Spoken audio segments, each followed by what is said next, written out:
Yesterday, when the conference was over and we had some beer outside, I was approached by a journalist, and she told me, well, I cannot attend your talk tomorrow morning. Can you send me your presentation? I'm very much interested in this question here. How do, oops, wow, this is strange. How do psychotropic drugs work? And I told her, I can send you my presentation, but you won't get the answer. I just have questions, so I'm just presenting you questions. Is Thomas Metzinger here already? Thomas Metzinger, who gave a talk yesterday, a very inspiring talk, seems to have the answers. I just present you with questions. So usually when you go to a psychiatry meeting, and I think I will be the only one who shows you his disclosures. So these are my relationships to industry. So the dark side of the power. And people who work with industry usually are believed to get paid by the industry and to sell their products. Now, I'm working with industry more than ever. Right now, more than ever. I'm working with industry for almost 30 years now. And I'm showing you this because this is a kind of point where I come from. Industry is not only oriented or interested in making profits. They are also interested in developing products to improve patients' lives. I really believe in that, and that's the reason why I'm working with industry. But I'm very critical that some of the approaches they have are right, and that's what my talk will be about. Now, what I'm trying to accomplish in my professional career, what I have been trying for almost 30 years, is trying to cross this valley of death. Here we are the clinicians, and I'm a clinician. I have always been a clinician. I have been treating patients for almost for 30 years now. And here is the preclinical scientist. And especially in psychiatry, we have an explosion of preclinical knowledge, details about molecular neurobiology, neurochemistry, genetics, epigenetics, imaging. But very few of the knowledge that is gained here comes to the patient. So my talk is also about what's the reason for this gap. Why don't we understand, why don't we get the knowledge from preclinical work to the clinic, to the patient? We have begun to treat patients, psychiatric patients, not long ago, in the 19th century. Before that, patients with mental disorders were just locked off. They were not treated. So treatment for mental disorders just began in the second half of the 19th century. And this is one of the methods. Patients were put in these ice baths. I will show you some more methods, like a malaria treatment of progressive paralysis. So this was a patient with progressive paralysis who got injected the malaria bacterium. And Wagner Jaurek, this guy here, got the Nobel Prize for this treatment. This is shock therapy of schizophrenia, introduced into the clinic in 1935. Electroconvulsive therapy was introduced by Italian psychiatrists a little later in 1938. So these were all shock treatments. We didn't know, and we still don't know how these treatments worked. They worked, but nobody knew at that time how they worked, and nobody knows today. We still do not know how these shock therapies, including ECT, electroconvulsive therapy, worked in the clinic. This is insulin coma therapy of schizophrenia in the late 40s and early 50s. And this finally is lobotomy in treatment-resistant psychiatric disorders. In various psychiatric disorders, this was performed. 1949. From today's perspective, this is a horrible treatment, and it's an expression of the therapists being desperate to do anything to treat those severely affected patients. Now, this was really a major breakthrough, the discovery of imipramine. Imipramine, the first antidepressant, developed or investigated by Roland Kuhn, a Swiss psychiatrist. And Roland Kuhn, this was really a revolution for psychiatry. He published in this paper in the American Journal of Psychiatry in 1958. So just 10 years after Freeman was performing lobotomy to patients, he published this paper here, The Treatment of Depressive States with G22-355, imipramine hydrochloride. Imipramine, the first antidepressant. And if you read this paper here, it shows very nicely that this was really a major investigation. And Roland Kuhn, 60 years ago, described in this paper also nicely a lot of things that we today know in psychiatric practice. For example, its mode of action remains for the present completely unknown. Completely unknown. It may indeed, in individuals who are predisposed, give rise to a somewhat manic-like condition or even a manic state. This is the switch to mania, which we investigate sometimes in the clinic when we treat patients with tricyclic antidepressants. So, Roland Kuhn already described this 60 years ago. And he also stated the mode of action is completely or almost completely unknown. Then Joe Schildkraut, an American psychiatrist, Harvard psychiatrist,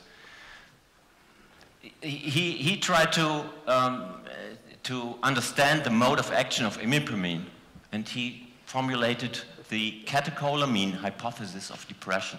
In this paper, just 7 years after the discovery of imipramine, he described the catecholamine hypothesis of affective disorders, a review of supporting evidence. And so the discovery of imipramine, its antidepressant effects, was a finding of serendipity, so a chance finding. And Schildkraut tried to investigate or describe the molecular action of imipramine, and from that, the biology of depression was hypothesized. And that's been shown here, in a very simple cartoon.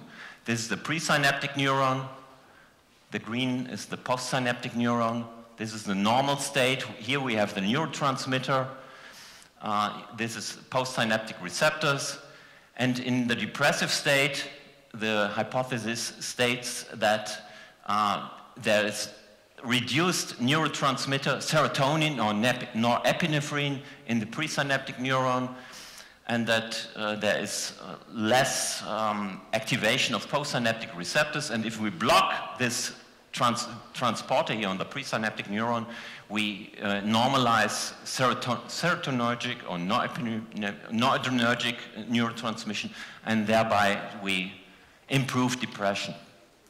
So the thinking, the hypothesis, was based on the mechanism of action, on the molecular basis of action of imipramine. And that influenced our whole thinking of the neurobiology of depression. So we had a drug which seemed to work against depression. We tried to understand its molecular mode of action, and from that we hypothesized the neurobiology of depression. And that was the basis for the introduction of SSRI into the clinic. The first one was fluoxetine in the late 80s. In 87 it was introduced into the American market. It came to Germany in 1989, and the New York psychiatrist Peter Kramer wrote this bestseller here. It came out I think in 91. That was about the time when I came to psychiatry, and there was a lot of enthusiasm that if we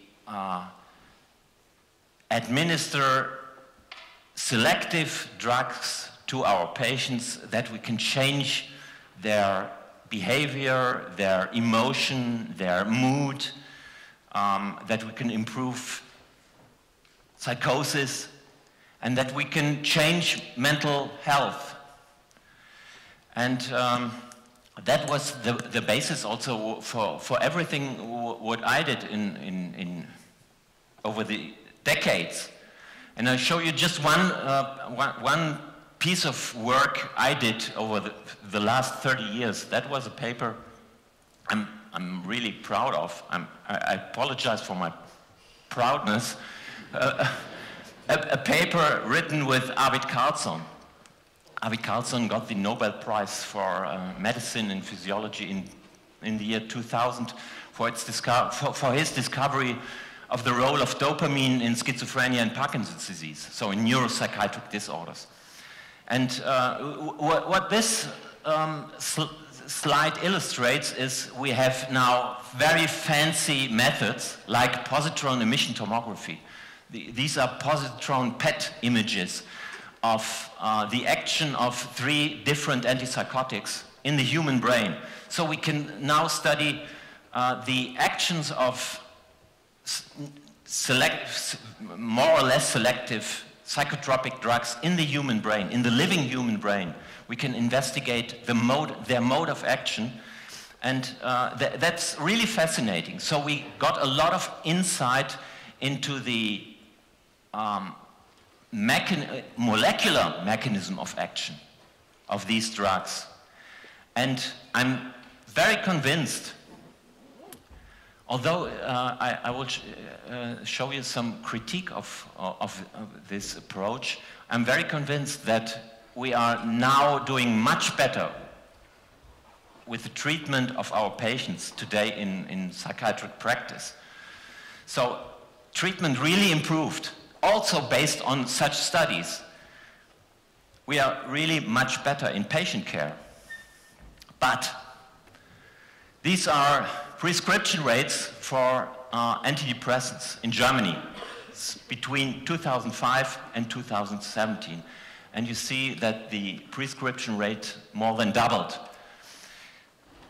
And this is similar in all industrialized countries. In the United States, 12% of the adult population, adult means above age 12, 12% take an antidepressant. In Germany, with this number here of antidepressants, you can treat the whole population, 80 million, for 3 weeks, everybody. So we really have a problem. And this is also the expression of this chart here. This is incapacity days and incapacity cases per 100 insured years due to mental illness. And this is also very similar in all industrialized countries. Many people talk about a mental health crisis. So we have gained a lot of insight into the molecular mechanisms of action. We gained a lot of insight into the neurobiology of psychiatric disorders, but we still have a major problem in translating or in improving mental health of the population. If you go to any bookstore at a train station, this is just a collection, a small selection of journal articles, journal covers, showing that we really have a problem in mental health, generation burnout, body and soul, burnout, search for the self. How does the self remain powerful? Patient soul. So this really is an expression of a problem we probably have as societies.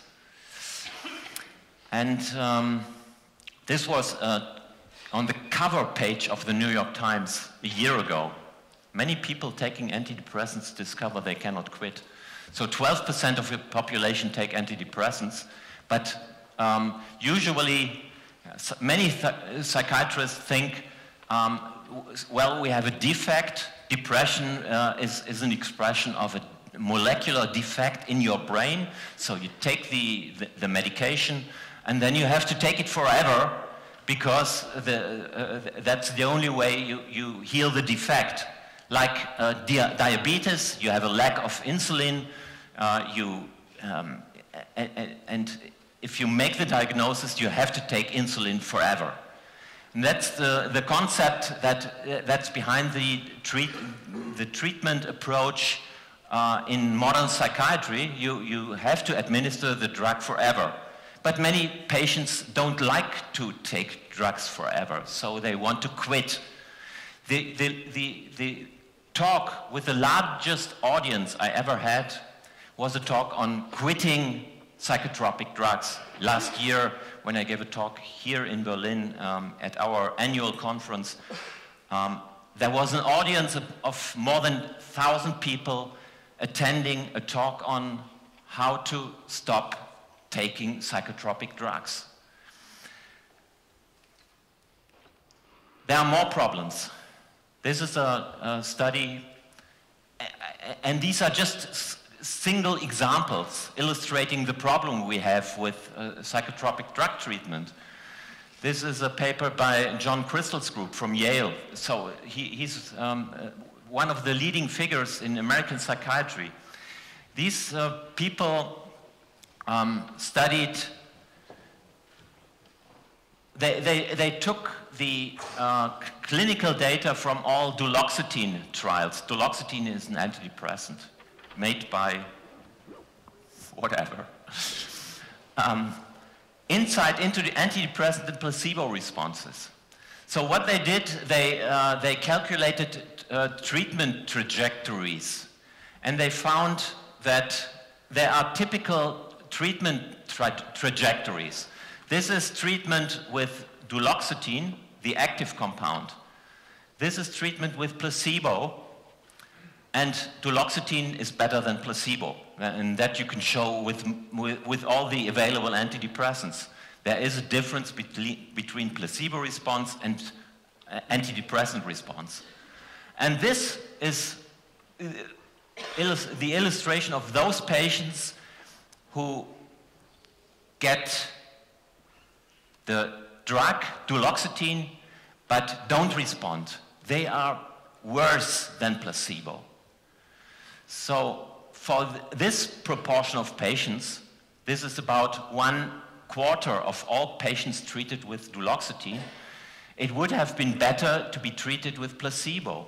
And so the hypothesis is that for certain patients, drug treatment with an antidepressant worsens the course of the depression, of the disease. And that treatment resistance for some patients is iatrogenic. We induce it by the treatment. That's a serious problem that we see many times in the clinic. Another problem is, again, we usually treat patients with those drugs for long periods of time, months, sometimes years. And again, the same group, the same Yale group here, they took the data of patients treated with 2 antidepressants who took the drug long-term, for prophylaxis of depressive relapse. Here at baseline, at time point 0, all these patients were in remission. And then half of them was left on the drug. They took the drug for another 6 months, 26 weeks, and the other half was put on placebo. And this is, and again, there are certain trajectories of Hamilton's, or trajectories of psychopathology, depressive psychopathology. Those patients who relapsed had the same trajectory with verum, with antidepressant. This is antidepressant treatment, and this is placebo treatment. So those patients who were put on placebo had the same trajectory of depressive relapse over these 6 months. Here we had 46% relapsers, and here we had 33%, 13% difference. So 1/3 of the patients who were treated with the antidepressant had a relapse despite treatment, 1/3. And with placebo, it was 46%, 13% difference. That's really a problem. There's really a huge unmet need for long-term treatment. We need better treatments. That's also the conclusion of these authors here, who are not anti-psychiatrists. Now, this paper has been shown in any previous talk yesterday. Carhart-Harris has shown that a single high dose of psilocybin seems to improve. I'm saying seems to improve because we really have to prove it in large double-blind studies. Seems to improve depression after a single dose. And this antidepressive effect seems to be long-lasting. 5 of these 12 patients are in remission after 3 months. So this is really a challenge to everything we have believed for the last 70 years. We thought that we have a molecular defect in our brains, we have to treat it forever with a psychotropic drug. And now these studies, these compounds challenge our views.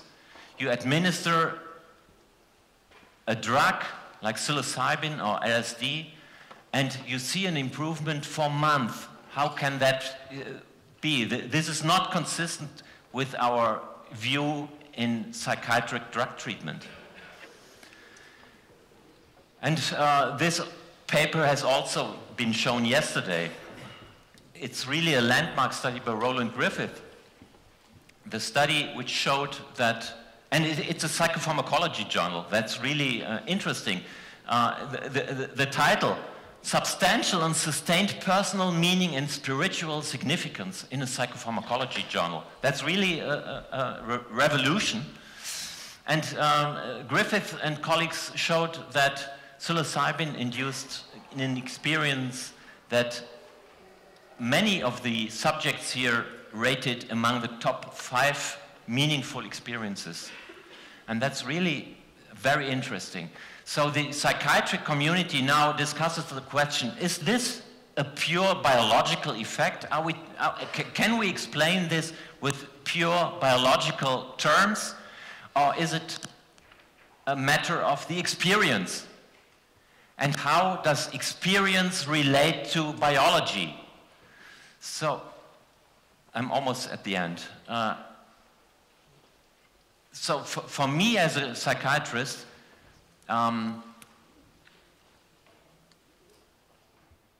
working with the conventional psychotropic drugs for almost 30 years, it's really a challenge to see these drugs working with a probably completely different mode of action. And it also challenges our view about the neurobiology of mental disorders. And I think this is a really challenging time. Well, this is my last slide, and then I'm at the end. This seems to be somewhat not related to my talk, but I will show you the challenge that clinical psychiatry now faces, someone like me. This was at the birthday symposium of this guy here, Gerd Laux. 70 years birthday symposium at a very historic place. This is the Alois Alzheimer Saal at the LMU in Munich, where Alzheimer, in this room, he was his laboratory, Alois Alzheimer, 100 years ago. So this symposium took place in this very historical place. And these guys here, it's a pure, I'm sorry, it's a pure old man's thing. I think I decreased, I'm here, I decreased the mean age from 85 to 70 probably. Why am I showing this? At this symposium, these are the lecturers at this symposium. I gave a talk, a very critical talk, and after my talk, I got a lot of pressure. I showed some of the data I showed you here about treatment resistance and iatrogenic treatment resistance, about withdrawal symptoms and all that. I got a lot of pressure afterwards. And one of them told me, we had a nice dinner in the evening, and one of these guys, I don't tell you who it was, came to me at the dinner after the 10th glass of wine and told me, you have to be very careful. You cannot say this in public, especially not in such an audience, because you kick yourself out of the field. So this is a challenge academic psychiatry faces. We have to ask critical questions and still remain scientific. And that's really the challenge, and that's why I find this conference so challenging and so inspiring and exciting. So this is exciting times for psychiatry and for myself. Thank you.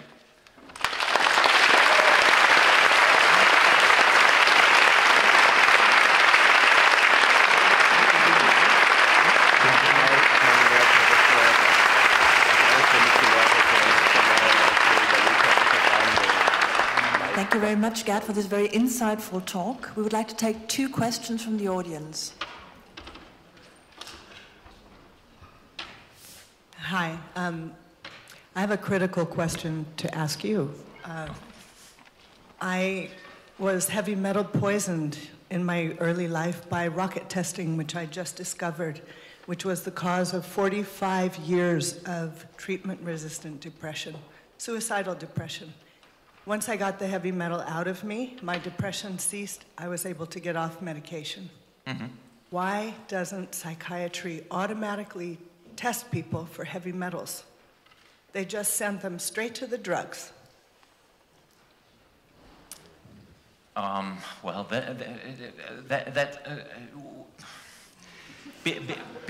because there is no indication that in certain cases heavy metals might be the cause for depression, but in most cases it's not. So since we don't have a single cause for depression, we have to watch carefully and investigate, of course, somatic bases of depression in every single case. But there is no single answer. So heavy metals is not the answer to depression. I'm Seems certain. like it would be good to rule it out in the beginning. Would have saved me. Yeah. Yes. If you have, if there is an indication that you were exposed to heavy metals for a long time, then of course every serious psychiatrist should do that. Of course. Everybody who has mercury in their mouth is exposed to heavy metals. That's a different story. Yeah. Anyway, thank you for the answer. And another question? Anybody?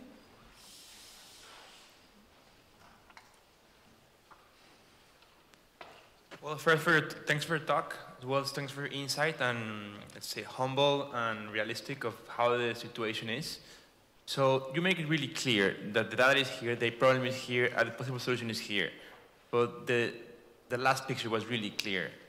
It cannot be changed from within as it is. You need to really change, you know, it cannot be an old white man still.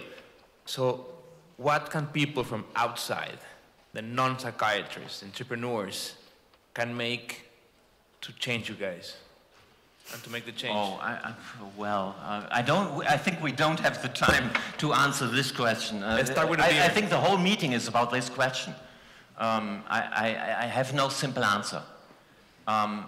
There are different ways to approach this, and that's why we are here, and that's why we are interacting, the Mind Foundation and academic psychiatry, and many different psychedelic associations working and interacting with academic psychiatry. That's one path.